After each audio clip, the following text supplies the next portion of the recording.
Well, it's a pretty sad story. His psychologist says that basically the bullying was getting to be too much, the name calling was getting to be too much, and not even halfway through, or not even halfway through the school year, his senior year, he had to change schools because he couldn't take it anymore. And this is a kid who, he's been really courageous through this whole thing. His mom is extremely proud of him. A lot of people who have looked in from the outside on this case are just incredibly, proud of the courage that he had.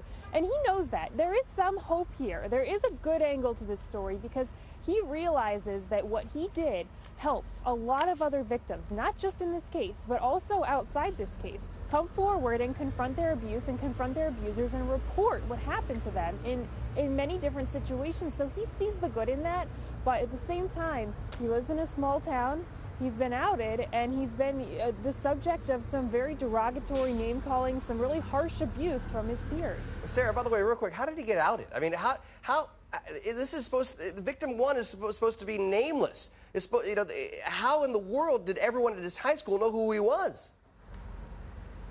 Well, it's a small town. I think that, they're all supposed to be nameless. I've heard from several people that, they're not sure how long that will last. They're afraid of that. Things get out. People start talking. I think what happened in this case was some people who might have known, some people that were supposed to be confidants, might have seen, bright lights and said, hey, maybe I can cash in on this.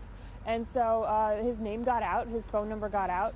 As you can see, people have been able to find their family because the family has talked to some members of the media. So it wasn't that hard for them to be found in this small town. And unfortunately, there were these pockets of immaturity. And I don't want to say, everybody in that high school was bullying him, but apparently it was bad enough.